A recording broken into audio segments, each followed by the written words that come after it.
আমি পড়ছি যাত্রা পুস্তক 23-20। তার আগে সামান্য একটু বলি যে ঈশ্বর সদাপ্রভু আমাদের অগ্রে স্বর্গদূত রেখেছেন।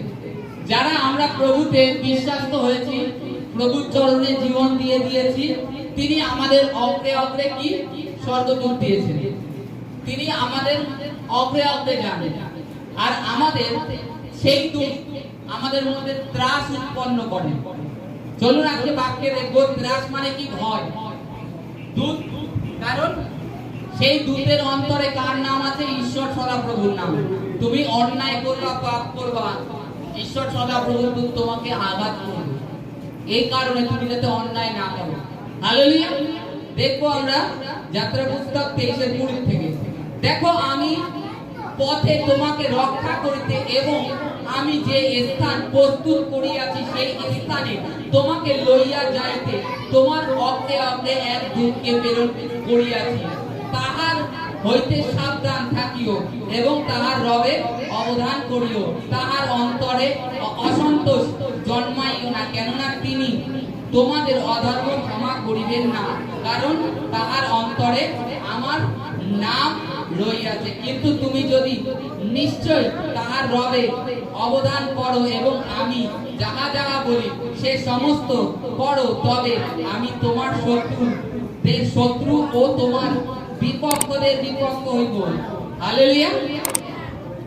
এখানে ঈশ্বর কি বলছে দেখো, প্রভু বলছে দেখো, আমি তোমার পথে অগ্রে অগ্রে আমার একটা দূত প্রেরণ করব। আমি যেখানে তোমাকে নেয়ার জন্য এই জগৎ থেকে, জগৎ সংসার থেকে বেছে নিয়েছি, সেখানে নেয়ার জন্য, সেই দুগ্ধ মধুর প্রবাহিত দেশে তোমাকে নিয়ে যাওয়ার জন্য আমি তোমাকে দূত দিচ্ছি। সে তোমার অগ্রে অগ্রে থাকবে। তুমি যদি আমার কথার অবাধ্য হও, আমি যে আজ্ঞা দিচ্ছি, সেই দূত তোমাকে আঘাত করবে। সেই দূত তোমাকে আঘাত করবে, কারণ তার অন্তরে আমার নাম রয়েছে। ঈশ্বর সদাপ্রভু বলছে তার হৃদয়ে আমার নাম রয়েছে, কারণ সে আমাকে ভয় করে। আজকে আমাদেরকেও প্রভু নিয়ে এসছে কোথায় নিয়ে যাওয়ার জন্য? খালি প্রভু আমরা মনে মনে ভাবি যে আমাদের শারীরিক সুস্থতা বড় জিনিস না। আমরা কখন পীড়িত হই, কখন আমরা রোগী প্রকাশ পাই জানি যে আমরা কখন রোগী হই। সকলের সম্মুখে আমরা কখন রোগী দাঁড়াই? যখন আমাদের মধ্যে থেকে ঈশ্বরীয় বিষয় ভাবনাগুলো ধীরে ধীরে দূরে যেতে থাকে, তখন আমাদের আত্মা ভিতর থেকে অসুস্থ হতে থাকে। অসুস্থ হওয়ার প্রয়োজনে আমরা ধীরে ধীরে আমাদের শরীরে সেটা প্রকাশ পেয়ে যায় বাইরে। তখন আমরা দেখি বাইরের থেকে আমরা অসুস্থ, কিন্তু না, আমাদের আত্মা যখন তিনি ঈশ্বরের বাক্য শুনে তার ভয়ে চলবে, তখন আমাদের আত্মা জীবিত হয়।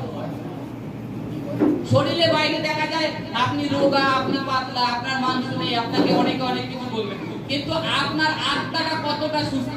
আপনি নিজের থেকে আত্মার মাধ্যমে আপনি কি ফিল করতে পারছেন যে আমি সুস্থ, আমি হেলদি ফিল করতে পারছেন?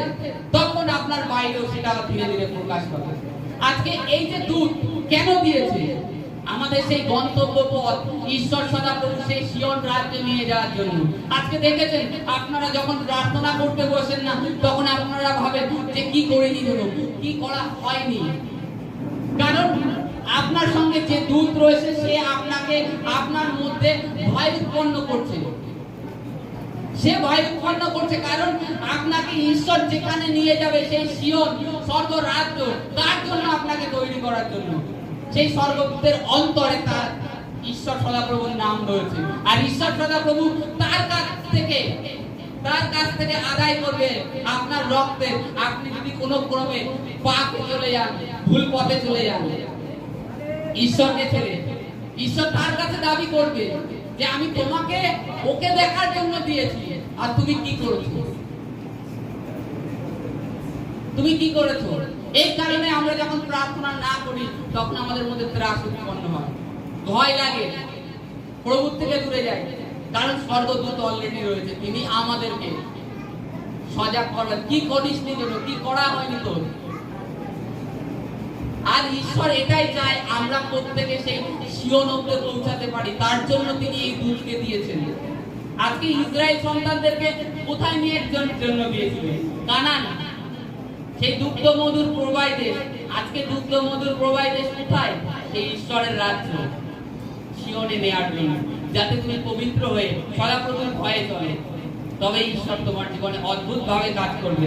লাস্টে 22টা দেখো, কিন্তু তুমি যদি নিশ্চয় তাহার রবে অবদান করো এবং আমি যাহা যাহা বলি সে সমস্ত করো, তবে আমি তোমার শত্রুদের শত্রু ও তোমার বিপক্ষদের বিপক্ষ হব।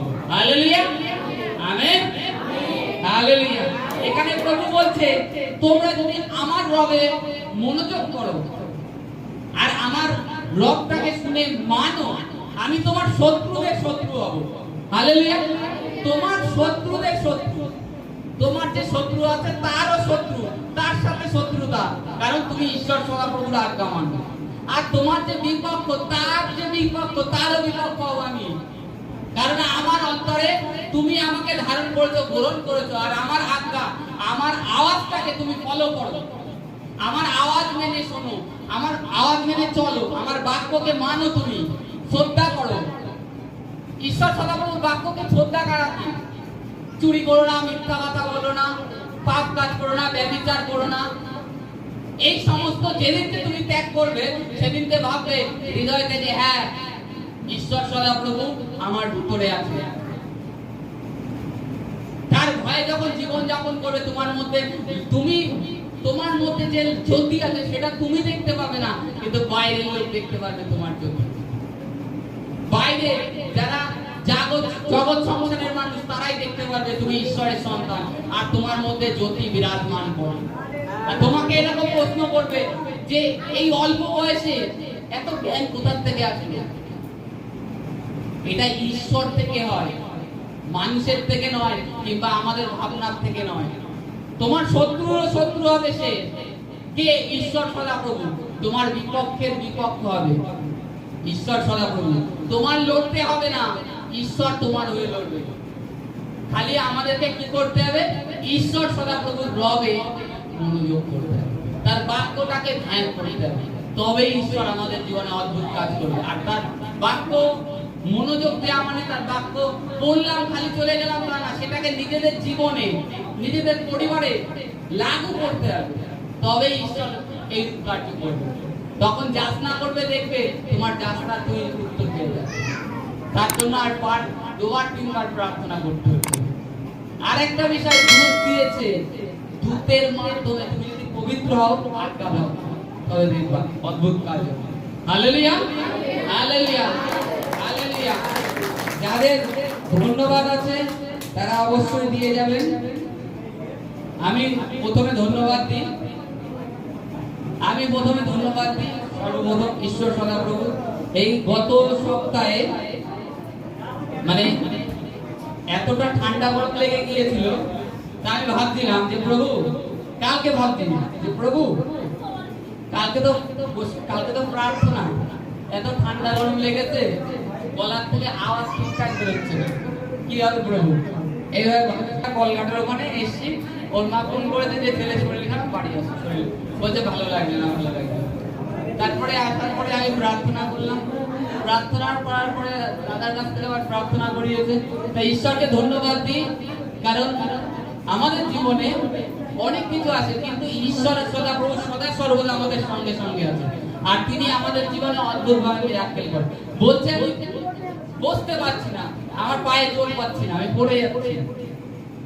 ছেলে এখন যা ঈশ্বর কৃপা করেছে, ওকে সুস্থ করেছে, এর জন্য জীবন্ত ঈশ্বরকে ধন্যবাদ করি। খালি আপনারা ঈশ্বর সদাপ্রভুর উপর বিশ্বাস রাখবেন, হারাবেন না, তিনি দেখবেন, তার উপস্থিতিতে থাকবেন। আপনার কিছু আসলেও আপনার জীবনে সেটা পুরোপুরি লাগু হতে পারবে না, তার আগে ঈশ্বর দূর করে দেবেন। হালেলুয়া, হালেলুয়া, হালেলুয়া, জয় যিশু।